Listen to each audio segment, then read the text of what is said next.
seperti yang kita tahu, kita dalam jam kita cuba nak meneroka dan melihat isu-isu semasa, dan kita bincangkan dengan rakan-rakan kita yang bukan saja tahu tentang hal-hal ini, tapi juga yang boleh memberikan kita sedikit sebanyak pencerahan dan penjelasan tentang apa yang sedang berlaku dan apa dia cara-cara untuk menangani isu-isu yang ada hari ini. Jadi untuk episod kali ini kita hendak membincangkan isu perumahan mampu milik.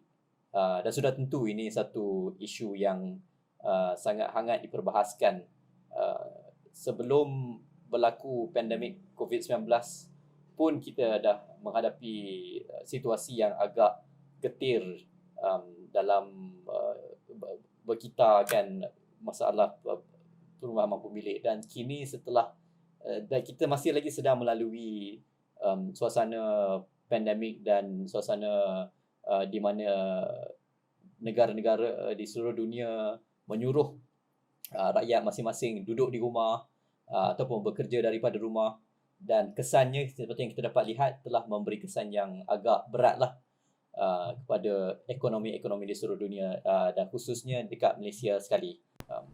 Sebab ialah rumah ni bukannya benda yang kita orang kata dia sesuatu perkara yang daruriyah yang mesti dimiliki oleh setiap manusia. Kita tak boleh hidup tak ada bumbung.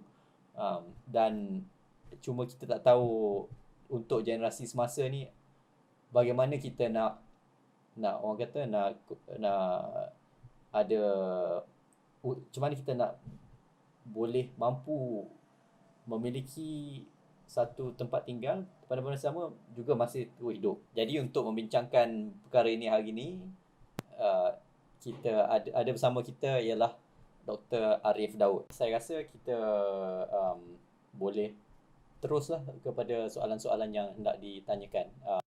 So apa maksud actually perumahan mampu milik tu? What's the definition? What's the definition actually?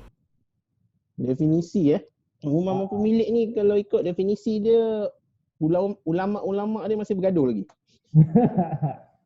dia sebab dia banyak mazhab lah kan. Maknanya ulama-ulama housing ni dia masih membahas tentang definisi affordable housing yang sewajarnya. Okay. So kalau kita tengok, kita pakai istilah ulama terbesar lah. Ulama terbesar dia mungkin Demografia International. So Demografia International ni World Bank pun follow dia, dan kalau kita tengok Bank Negara Malaysia pun follow dia lah dengan KRI sekali kan. Dia menggunakan definisi median multiple, iaitu berdasarkan gaji tahunan. Kalau katalah gaji tahunan kita 30,000 setahun, darab 3. So harga rumah yang sewajarnya 90,000. Maknanya itu dikira sebagai mampu milik lah. Tapi kalau kita tengok definisi ni, dia ambil dikira kemampuan monetary je lah. Maknanya cara dia mudah lah. Cuma satu aspek je. Kalau kita tengok ada ulama-ulama lain, dia tengok aspek lain. Contohnya ada yang menggunakan dimensi of housing appropriateness, maknanya kesesuaian rumah tu.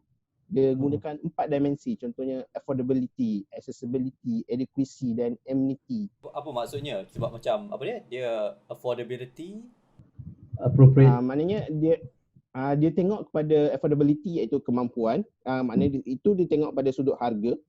Lepas tu accessibility, maknanya daripada sudut kebolesampaian. Maknanya daripada sudut macam mana akses kepada transport, macam mana orang bergerak. Lepas tu yang seterusnya adequacy, iaitu keselesaan. Okey, katalah rumah tu harga 100,000. Dengar macam mampu milik. Tapi besar dia 200 square feet. Nak muat sumbat 5 orang dalam tu. Tak adequate lah. Maknanya tak selesa lah kat situ. Maknanya daripada sudut itu dia tak lepas kriteria affordability tu. Dan satu lagi daripada sudut amenity, iaitu kemudahan. Dekat situ ada dekat dengan sekolah tak, dekat dengan hospital tak, ada taman mainan anak-anak tak, ada taman tak, ada kemudahan-kemudahan lah. So kalau kita tengok daripada 4 dimensi ni, kalau kita gabungkan, baru kita dah boleh ni ulama lain lah kan. Dia kata kalau kita tengok daripada 4 dimensi ni, kita buat satu metrik baru kita boleh ukur apakah definisi affordability yang sebenar. Sebab kebiasaannya orang akan ada satu trade off. Contoh, orang nak duduk, orang sanggup travel hari-hari jauh sebab nak rumah besar. Tetapi rumah besar dan murah lah. Contohnya orang kerja KL duduk dekat Melaka atau duduk dekat Rawang. Rumah mungkin lah yang dia bayar tu harga murah lah. Tapi in term of accessibility dia untuk ke tempat kerja tu, dia jadi mahal. Dia kena travel katalah 2 jam sehari. Tak ada 2 jam lah, 4 jam sehari pergi balik. So dia tak kira transportation cost tu berapa, transportation time tu berapa. Masa yang hilang yang sepatutnya di-spend untuk community, di-spend dengan family, tak dikira dalam perkiraan tu. Dan apa efek travel tu kepada kesihatan, tak dikira. So kalau maknanya ada trade off kat situ. Satu contoh lain, kita ambil contoh kat flat pantai dalam contohnya. Flat kecil. Tapi sumbat sampai 15 orang, 20 orang. Maknanya bayar bulan mula murah lah, 100 katalah kan. RM100 seorang. Tapi in term of adequacy dia tu tak ada. Maknanya setiap orang tak ada space yang secukupnya. Itu yang terjadi kepada pekerja asing sekarang. Kan? Dan kita tengok kesan dia apabila berlakunya pandemik, senang benda tu merebak sebab dia orang tak ada personal space, tak ada private space. Tak ada space yang sewajarnya in term of adequacy.